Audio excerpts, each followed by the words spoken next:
Hola amigos, estamos en Niza para conducir el nuevo Volkswagen Tayron, ese SUV todoterreno grande que tiene Volkswagen en su catálogo, y vamos a aclarar varias dudas. La primera, ¿qué pinta en ese catálogo de la marca alemana entre dos referencias en su segmento tan importantes como son el Tiguan y el Touareg? La segunda, ¿cómo se comporta? Y la tercera, ¿qué ofrece mecánicamente? Empezamos. Estás en Diario Motor con el patrocinio de quecochemecompro.com. El nuevo Volkswagen Tayron es un SUV de 4,79 metros, lo que significa 26 milímetros más que el Tiguan y 11 menos que el Touareg. De ancho, sus 1,84 metros lo hacen igual que el Tiguan y 35 centímetros más delgado que el Touareg. Y de alto, con 1,67, vuelve a estar entre medias de sus hermanos, aunque a solo 2 centímetros del pequeño y 31 centímetros del mayor.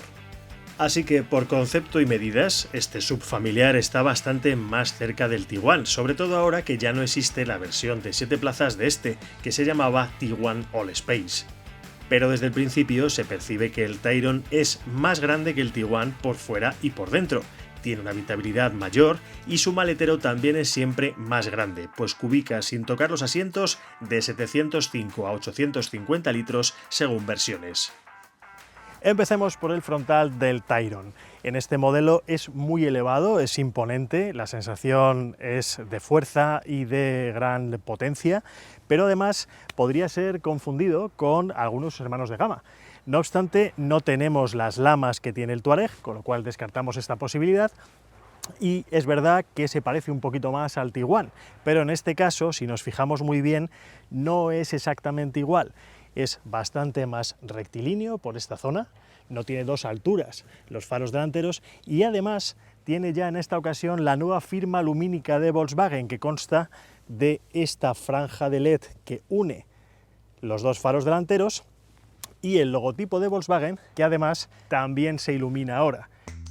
La parrilla también tiene un diseño propio para este modelo, aunque sus detalles cambian según la versión exacta, así como el color de los materiales. Esta versión que estamos viendo corresponde al acabado R-Line, por lo que tiene una rejilla con formas características y está rematada en negro brillante, no en el color del resto de la carrocería, como sí sucede en el acabado más. Vamos con el lateral, pero antes de entrar en los detalles, dejadme que os cuente algo muy curioso sobre este coche, porque si os fijáis, huye totalmente de las modas o de las tendencias de los SUV coupé. En este caso tiene formas de todoterreno real. ¿Para qué? Para que con una caída muy leve detrás tengamos una línea de techo que prácticamente no desciende hasta el pilar D y con ello se gana habitabilidad. Por fuera parece casi un Tiguan alargado, y de hecho lo está, y a partir de aquí pues tenemos la posibilidad, en la mayoría de versiones, de tener un Tayron con hasta 7 plazas utilizables. No obstante, tiene otros muchos elementos que vamos a repasar a continuación, que le da este carácter al Tayron y que lo hace único en la gama. El lateral es estilizado pero robusto. Una línea maestra asciende desde el capó junto a las ventanillas, mientras que la otra rodea los generosos pasos de rueda para albergar llantas de hasta 20 pulgadas. Los refuerzos sintéticos acentúan el carácter todoterreno de este SUV. La superficie acristalada de las ventanillas es amplia y queda enmarcada en su parte final por una moldura cromada al estilo de un palo de hockey, como lo llama Volkswagen, para acentuar así la sensación de longitud extra y a su vez darle un toque más elegante. En la parte inferior, resaltes y faldones para crear una ilusión óptica de tener un centro visual más bajo y deportivo. La trasera también es para expertos, pero en el fondo sí se diferencia del Tiguan un poquito más de lo que parece. En efecto, tenemos el piloto trasero alargado que va de lado a lado para darle prestancia, dar una anchura extra visual y que dé sensación de poderío. Pero si nos fijamos bien, sí tiene su propia personalidad también aquí, porque, primero, las ópticas tienen forma de X. En segundo lugar, una franja de LED roja recorre todo el piloto. Además, igual que sucedía adelante, el logo de Volkswagen también se ilumina en este caso, está un poquito más abajo y el nombre del modelo es ya la pista definitiva, que además ya no está debajo de la matrícula, sino está pegada al logotipo de Volkswagen. La luneta trasera va de lado a lado de la carrocería y sus formas tienen en cuenta también la aerodinámica para generar menos turbulencias.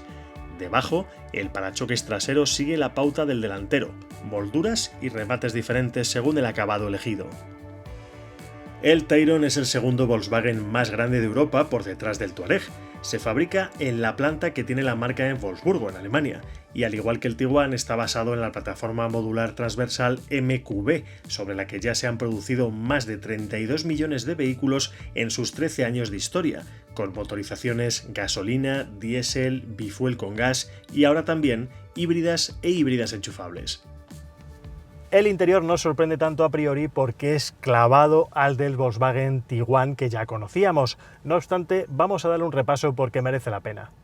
A los mandos del Tayron uno puede encontrar primero un volante multifunción lleno de botones físicos. Aquí es curioso porque Volkswagen ha ido cambiando un poco la configuración de estos coches en función de lo que se iba demandando. Tenemos otra vez la vuelta de los botones físicos que yo personalmente agradezco porque tienes todo a mano y además no tienes que apartar la mirada de la carretera y sigue siendo cómodo y válido porque ya las calidades entonces eran bastante buenas. Tenemos también una pantalla de 10,25 pulgadas para ver lo que es la instrumentación más elemental, que podemos también ir jugando e ir moviendo desde aquí. Tenemos un head-up display que también aumenta la seguridad y luego toda la vista va a la parte central con una pantalla de 12,9 que en este caso como extra crece hasta las 15 pulgadas. En esta pantalla tenemos todo lo necesario para gestionar y ver el sistema de entretenimiento, de infoentretenimiento. Tenemos conexión Apple CarPlay y Android Auto para nuestro teléfono móvil, que por cierto se puede cargar de forma inalámbrica aquí junto a un segundo dispositivo, con 2 puertos además también de carga USB-C. Y por lo demás, sencillez, ergonomía y prácticamente líneas horizontales que tienen lo básico para que sean muy intuitivas y a su vez fácilmente accesibles. Sí es cierto que una reminiscencia, por ejemplo, del pasado son estos botones en negro piano, deslizantes, que a mí personalmente no me terminan de convencer ni por funcionalidad ni por practicidad y sobre todo por limpieza, porque se van quedando todas las huellas. Pero bueno, es verdad que son funciones que aunque las tienes aquí a mano y son de fácil acceso, también se pueden replicar en la pantalla, con lo cual no es nada demasiado grave. El Volkswagen Tayron se puede elegir en 2 acabados, el Mass y el R-Line. En realidad ninguno se considera ni básico ni superior, sino que responden a 2 filosofías distintas: hacer del modelo un coche de cierto nivel y confortable, o bien aportar además un carácter más deportivo. El acabado Mass ya es muy completo de por sí, con 14 hadas de seguridad, 9 airbags, iluminación LED Plus en la parte delantera y trasera, llantas de aleación de 19 pulgadas, climatizador trizona y portón trasero eléctrico. El acabado R-Line destaca por sus detalles exteriores e interiores deportivos, como las llantas de 19 pulgadas de dibujo exclusivo, revestimientos de microfibra a bordo, asientos tipo bucket con reposacabezas integrados, volante específico, faros EQ Light HD Matrix LED procedentes del Touareg, sistema de navegación algo más completo, cámara de visión 360 y el sistema de conducción semiautónoma Travel Assist. Ambos acabados pueden asociarse a casi todas las variedades mecánicas y a los 2 tipos de tracción disponibles, delantera y 4x4 4Motion, aunque solo con el R-Line puede elegirse el motor híbrido enchufable más potente, el de 272 caballos. Es hora de examinar las plazas traseras, empezando por el ángulo de entrada. Es muy generoso, la gran puerta que tenemos detrás se abre perfectamente y además en el interior tenemos la opción de atender a los pasajeros que van aquí alojados o incluso aprovechar para meter alguna sillita infantil, colocar algo de la carga y todo con mucha comodidad en cualquier circunstancia. Vamos adentro. Detrás la sensación casi es de estar en un palacio, algo bastante importante en este tipo de segmentos porque es tan importante ir cómodo delante como detrás. Sentado aquí una persona como yo, de 1,90, tiene mucho espacio para la cabeza, una gran visibilidad lateral. Tienes mucho espacio para las piernas, las rodillas, el asiento de delante estaba a mi altura y no he tenido que mover absolutamente nada. Y luego tenemos pues muchos elementos de lujo, empezando por esta banqueta trasera que se regula también en no solamente profundidad, sino que el respaldo también es móvil. Son 3 banquetas independientes que podemos jugar bien con el espacio y la comodidad de cada pasajero. Luego tenemos detalles laterales, como por ejemplo esta cortina que se une al confort al tapar un poquito más el sol, asientos con bolsas para poner revistas o cualquier otra circunstancia, y en el centro tenemos 2 aireadores independientes, control de temperatura y asientos calefactables, además de doble carga USB-C para los dispositivos electrónicos. La plaza central no es tan cómoda por culpa de un túnel de transmisión muy elevado que está especialmente preparado para las versiones equipadas con la tracción total. La parte buena es que incluso apoyando los pies en los laterales, los otros pasajeros siguen teniendo un espacio generoso en esta zona. Veamos qué hay tras el portón. Lo primero, una apertura eléctrica muy práctica en estos casos para cargar y descargar con una boca de carga a una altura bastante considerable, bien, cómoda, y además un suelo muy plano. Pero aquí, en la versión híbrida enchufable que estamos probando hoy, no tenemos las 2 plazas adicionales de serie para convertir en un 7 plazas que define el Volkswagen Tayron y que en el híbrido enchufable no están disponibles ni siquiera como opción.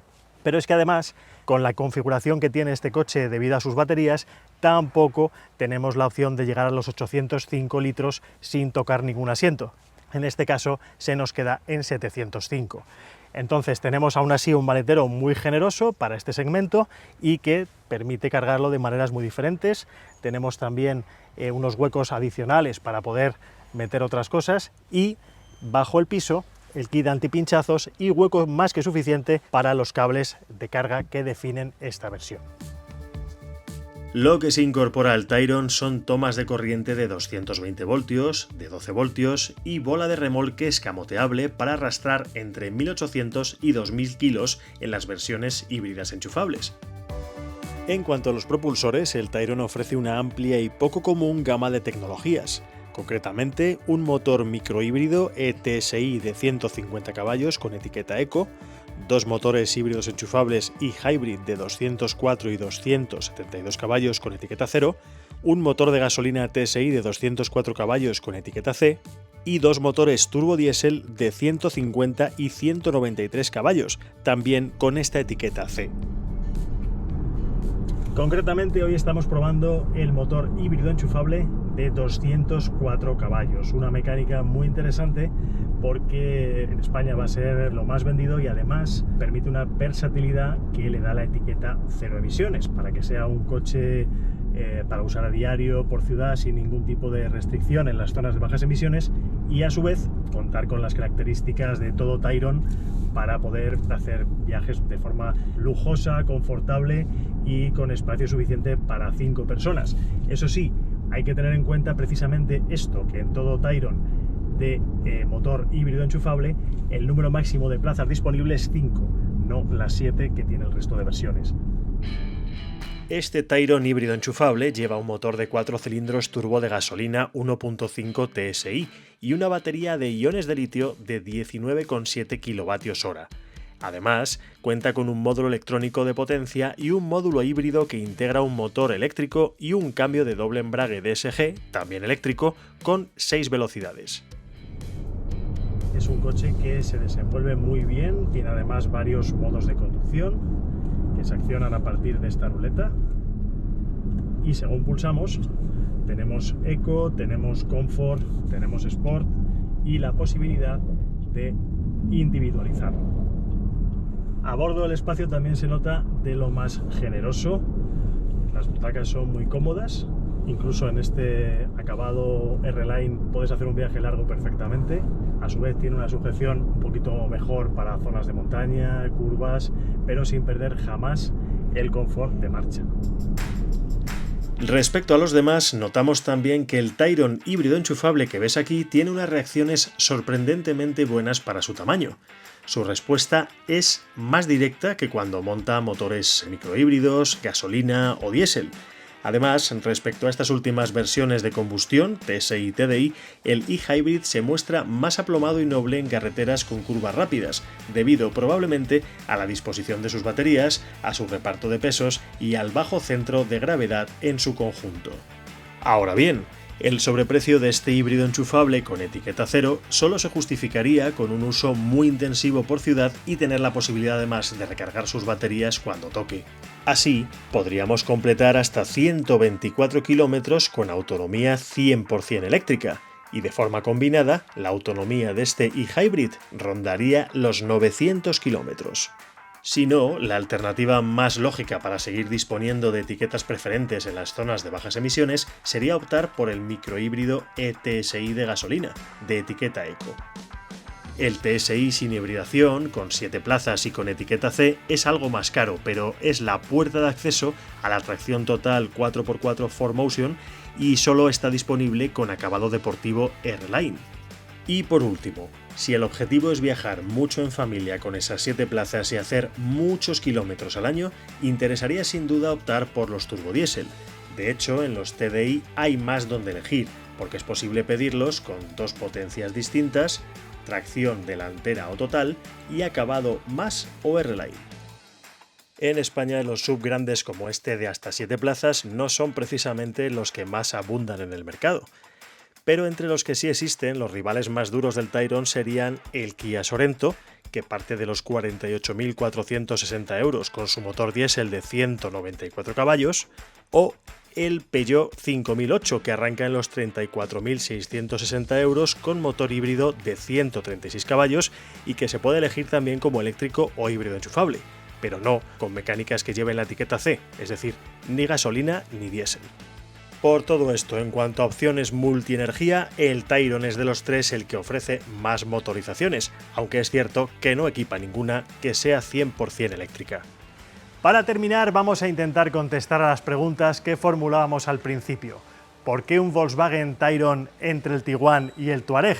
Evidentemente está mucho más cerca del Tiguan que del Touareg en costes, en plataforma, en una serie de características que habéis visto en este vídeo. Pero es cierto que ofrece bastante más espacio, unas calidades un poquito superiores, un equipamiento mejorado y sobre todo la opción de las 7 plazas en casi todas sus versiones. Es algo más caro de entrada y ofrece además alguna motorización extra que no ofrece el Tiguan. Su comportamiento es muy aplomado y cómodo, tanto en ciudad como en carretera y hasta por caminos. Eso sí, a la hora de elegir la configuración mecánica que necesites, lo interesante es estudiar un poco qué te va a hacer falta realmente para tu uso mayoritario, porque este coche es muy versátil. ¿Y a vosotros? ¿Os encajaría un SUV todoterreno grande como este de Volkswagen Tayron? ¿En qué versión? Os leo.